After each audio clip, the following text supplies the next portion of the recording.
ইনশাআল্লাহ পারবেন।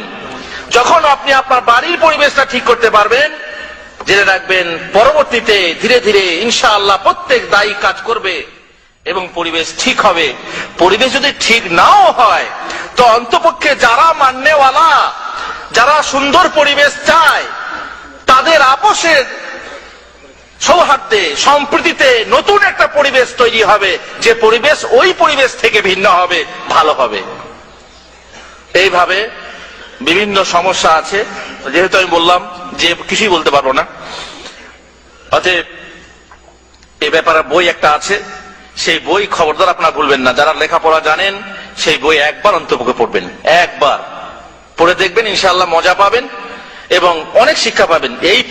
এই সমস্ত সমস্যার সমাধান আপনি কি করে পাবেন, এ কথা আপনি নিশ্চয়ই পাবেন। শেষকালে দুটো কথা বলে দিই।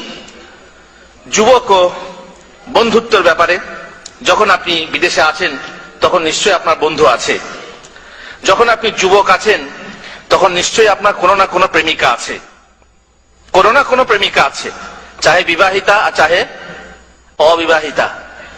যাদের অবিবাহিতা প্রেমিকা আছে তাদের জন্য অনেক কথা আছে ওই বইয়ে, তারা অবশ্যই পড়বেন। এখানে আমি দুটো কথা বলি। মহান আল্লাহর ওহীতেই আল্লাহ রাসূল সাল্লাল্লাহু আলাইহি ওয়াসাল্লাম বলছেন, যখন তোমরা বন্ধুত্ব করবে, সেই বন্ধুত্ব করবে কি দেখে করবে? নিজের স্বার্থ দেখে না, আল্লাহর ওয়াস্তে বন্ধুত্ব করো। কি যেন করতে হবে বন্ধুত্ব? আল্লাহর ওয়াস্তে। কাউকে ভালোবাসবেন কার জন্যে? আল্লাহর জন্যে। আর বাক্কালাতে সস্তায় মাল পাওয়া যায় বলে ভালোবাসবেন বাক্কালাওয়ালাকে, তা না। ওই মাজরাওয়ালাকে ভালোবাসবেন এই জন্য যে মাজরা থেকে সবজি পাওয়া যাবে, তাই না। কি জন্য ভালোবাসবেন? এই আল্লাহর জন্য ভালোবাসবেন। আল্লাহর জন্য ভালোবাসা কেমন হবে? যে লোকটা দিনদার, আমি তাকে ভালোবাসি কেন? যেহেতু আল্লাহ তাকে ভালোবাসেন। আর আমি ভালোবাসলে, আমি যে লোকটাকে ভালোবাসি, তাহলে আল্লাহ আমাকে ভালোবাসবেন। আর এই ভালোবাসা থাকলে পরে কাল কিয়ামতের দিনে আরো সে নিচে ছায়া পাবো। তেমনি আপনি যখন প্রেমিকা গ্রহণ করবেন, আমি প্রেমিকা গ্রহণ করতে বলছি না, প্রেমিকা প্রেম, পবিত্র প্রেম আছে, সে পবিত্র প্রেম যখন আপনার মনের ভিতরে থাকবে, এবং পবিত্র প্রেম থেকে থেকে অপবিত্র কখন হয় বলার সময় নেই, আছে বইয়ে।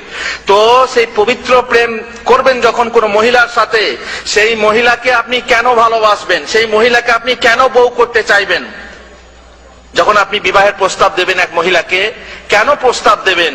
কি জন্য দেবেন? আল্লাহর জন্য দেবেন। ইমানের মিষ্টতা যদি পেতে চান, ইমানের স্বাদ যদি পেতে চান, আপনি যদি চান যে ইমান আপনার পূর্ণাঙ্গ হোক, তাহলে চারটি কাজ করতে হবে। কি করতে হবে? আল্লাহর ওয়াস্তে ভালোবাসতে হবে, আল্লাহর ওয়াস্তে ঘৃণা করতে হবে। কাউকে ভালোবাসেন কার জন্য? আল্লাহর জন্য। কাউকে ঘৃণা করেন কার জন্য? আল্লাহর জন্য। কাউকে কিছু দেন কার জন্য? আল্লাহর জন্য। কাউকে কিছু দিবেন না কার জন্য? আল্লাহর জন্য। বন্ধু করেন আল্লাহর জন্য, স্ত্রী গ্রহণ করেন আল্লাহর জন্য। এখানে যুবক ভাইদেরকে একটা প্রশ্ন আমি করব, সেই প্রশ্নের উত্তর আমি হাত তুলে নিতে চাইবো। আমার স্বভাব হচ্ছে হাত তুলে নেওয়া। ক্যামেরাম্যানকে বলবো সেই হাত তোলার ছবি যেন আপনি তুলে রাখেন। আপনি যারা বিয়ে করেননি, যারা, আর যারা দ্বিতীয়বার বিয়ে করবেন, তারা শোনেন।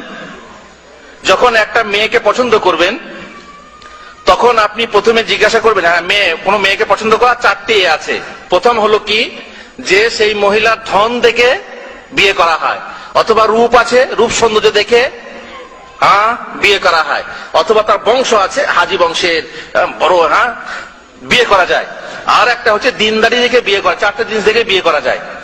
তো আপনি কি উদ্দেশ্যে বিবাহ করবেন? আপনি সেই মেয়েটা সম্পর্কে আগে জিজ্ঞাসা করবেন যে সে দিনদার কিনা, নাকি আগে জিজ্ঞাসা করবেন যে সে সুন্দরী কিনা? দাঁড়ান, যে বলছেন যে আগে আমি জিজ্ঞাসা করব দিনদার কিনা, দিনদার হলে তবে বিয়ে করবো, নাহলে করবো না। কে কে এই কথায় সমর্থন করছেন হাত তোলেন। ক্যামেরাম্যান হাতগুলো দেখেন তো। আগে দিনদার জিজ্ঞেস করব, ঠিক আছে? যারা বিয়ে করবেন না তারা হাত নামিয়ে দেন, আর যারা বিয়ে করবেন তারা হাত তোলেন। আগে দিনদার জিজ্ঞেস করবেন, সুন্দরী কিনা জিজ্ঞেস করবেন না, তাই তো? ব্যাস, হাত নামান। এবারে বলেন, যারা বলছেন যে আগে সুন্দরী কিনা জিজ্ঞেস করব, যারা বলছেন যে আগে সুন্দরী কিনা জিজ্ঞেস করব, কে কে হাত তোলেন। সমর্থন করছেন কে কে? যা আগে আগে জিজ্ঞেস করবো সুন্দরী কিনা। কেউ নেই? আছে? মাশাআল্লাহ, প্রত্যেক দলে লোক থাকে।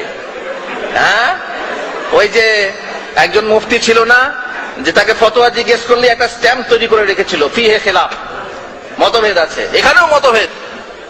দেখছেন, দিনদারি জিজ্ঞেস করবেন না, কি জিজ্ঞেস করবেন? সুন্দরী কিনা। এরকমও লোক আছে দু চারটা, তাই না? তাহলে কোন কথাটা ঠিক? ভোট যারা বেশি পাবে তাদের কথা ঠিক, তাই না? আমাদের বর্তমান গণতান্ত্রিক প্রথা হলো ভোট যাদের বেশি সেটাই হলো ঠিক। বাজে কথা, পচা কথা। আগে জিজ্ঞাসা করবেন সুন্দরী কিনা, বুঝলেন? আগে জিজ্ঞাসা করবেন সুন্দরী কিনা। কেন হুজুর? মনে করেন বিবাহ করতে প্রস্তাব দিয়ে আপনি জিজ্ঞাসা করলেন, আচ্ছা ঠিক আছে, মেয়ে কেমন? বলে সাংঘাতিক দিনদার। আল্লাহ নবী সাল্লাল্লাহু আলাইহি ওয়াসাল্লাম বলছেন, ফাজফার বিযাতি দ্বীন তারিবাতিয়া দাক। দিনদারকে পছন্দ করো, তাহলে তুমি সুখী হবে। আর দিনদার যদি পছন্দ না করো, যখন কোন দিনদার তুমি পাবে আর সেই দিনদারকে যদি বিয়ে না করো, তাই এই দুনিয়াতে ফাসাদ সৃষ্টি হয়ে যাবে। ঠিক আছে? তার মানে হলো দিনদার ছেড়ে আপনি যেতে পারবেন না।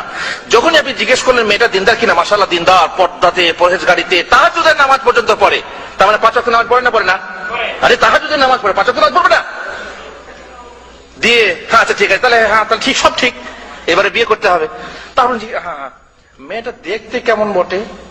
বলে দেখতে রংটা একটু কালো, ঠোঁটটা একটু কাটা আছে, আর গালে একটা দাগ আছে, হাতে 2টো আঙ্গুল নেই। তারপরে আপনার মনটা কেমন হবে? কি হবে? বিয়ে করবেন? করবেন না করবেন না? বাধ্য হয়ে করলে আলাদা কথা, কিন্তু সাধারণত কোনো মন চাইবে না যে তার বউ অসুন্দরী হোক, তাই না? যে মেয়ে নিজে সুন্দরী নয়, সেও চায় না তার বউটা, তার ছেলের বউ অসুন্দরী হোক। যে ছেলে নিজে অসুন্দর, ঠোঁট কাটা এরকম, সেও চায় না তার বউটা এইরকম হোক, সুন্দরী চায়।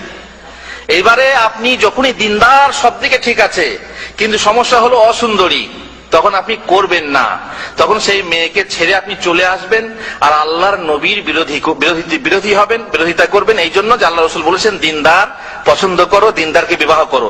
আর আপনি দিনদার জানা সত্ত্বেও করলেন না, এখানে আপনার হাদিসের খেলাফ হয়ে যাবে। পক্ষান্তরে যদি আপনি জিজ্ঞাসা করেন যে মেয়েটা কেমন দেখতে, প্রথমেই জিজ্ঞাসা করলেন, আর যদি বলে রংটা ময়লা, কালো ইত্যাদি, না তাহলে হবে না। আপনার দিনদার জিজ্ঞাসা করা দরকারই হলো না। তারপর না সে খুব সুন্দরী, দেখতে ভালো, সবকিছুই ভালো। তারপর আপনি জিজ্ঞাসা করেন যে তার দিনদারি আছে কি না। যদি বলে হ্যাঁ দিনদারি আছে, তাহলে সোনায় সোহাগা, দিনদারিও পেলেন, সুন্দরীও পেলেন। কথা ঠিক? ঠিক। খবরদার যারা বিবাহ করবেন ভুল করবেন না, আগে দিনদারের কথা জিজ্ঞাসা করবেন না, আগে সুন্দরী তারপরে দিনদারি।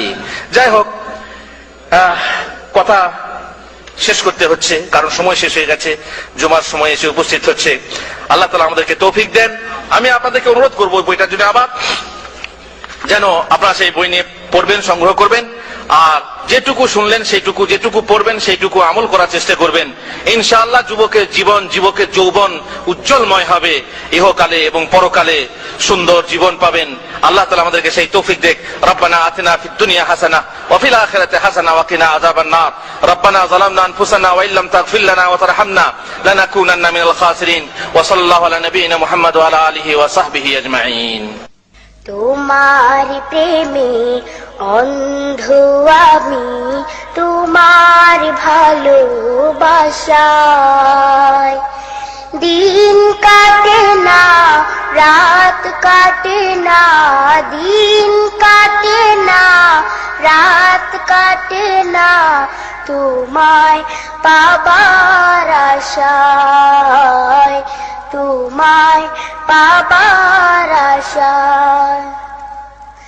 কেউ বা আমায় পাগল বলে, কেউ বা বলে বোকা, কেউ বা বলে অজ্ঞা, কেউ বলে একরোখা। যে যাই বলুক কি আসে যায়, যে যাই বলো কি আসে যায় মারুক কথা রীতি লা ইলাহা ইল্লাহু ওয়াস-সামিউল বাসীর।